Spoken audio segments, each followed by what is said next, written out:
Quand vous créez votre entreprise, vous devez déterminer votre code APE ou encore le code NAF. Le code APE est rattaché à votre entreprise en fonction de votre activité principale. APE signifie activité principale des entreprises.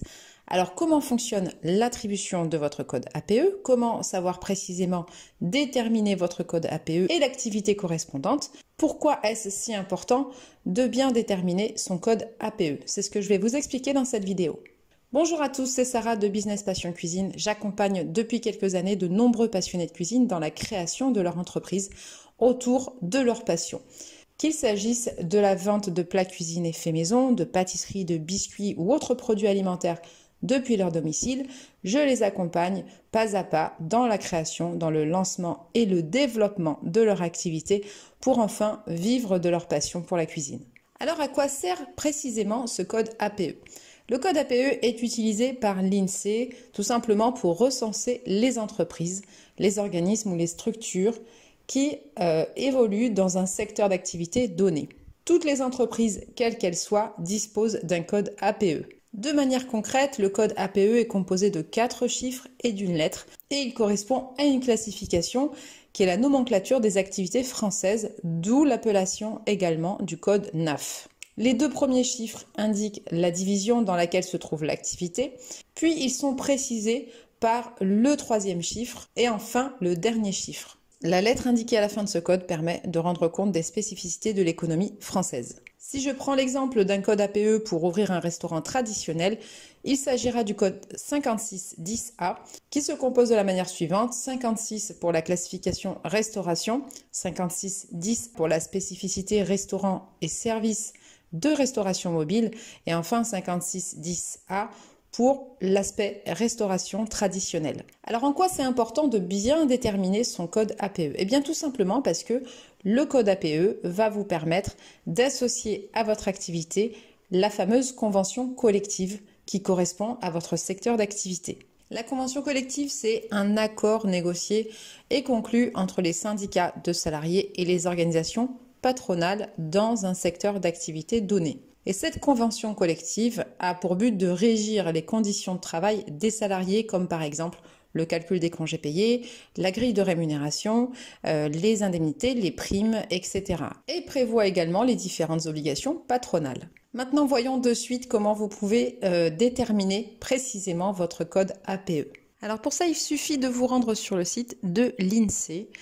Et quand vous êtes sur la page d'accueil, de sélectionner donc la catégorie définition méthode et qualité et ensuite dans nomenclature d'activité française. Et vous allez dans la rubrique rechercher un code NAF ou un libellé de la NAF en vigueur. Alors soit vous connaissez le code NAF ou soit vous avez une idée du libellé. Donc si on commence par taper par exemple restauration, on clique sur la loupe de recherche et on trouve différentes catégories de restauration. La restauration traditionnelle, l'hébergement et la restauration, les cafétérias et autres libres-services, la restauration de type rapide, les autres services de restauration, etc. Voyez. Donc il suffit en fait de naviguer sur cette liste-là et de voir ce qui correspond le plus à votre activité principale.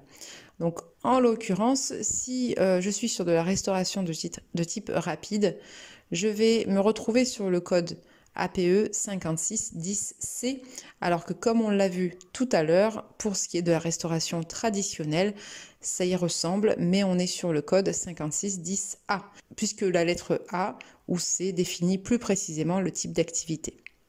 Donc si je suis sur de la pâtisserie, on fait une recherche de la même manière avec pâtisserie, et on clique sur la loupe et donc on se retrouve là aussi avec une déclinaison de plusieurs codes APE qui correspondent à différentes variantes d'activités sur la thématique de la pâtisserie.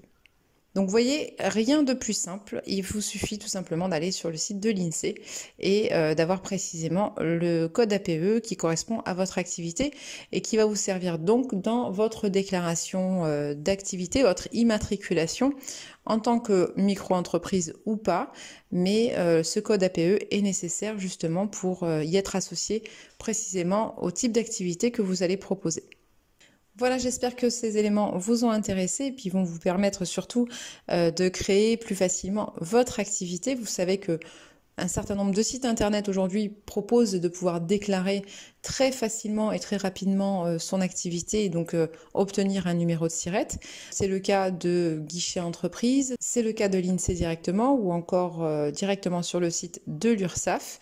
Et puis après, pour les méthodes plus traditionnelles, vous pouvez vous rapprocher des organismes compétents de votre commune. Je vous dis à très vite pour une nouvelle vidéo et n'oubliez pas, l'argent ne fait pas le bonheur, mais le bonheur, c'est de vivre de sa passion pour la cuisine.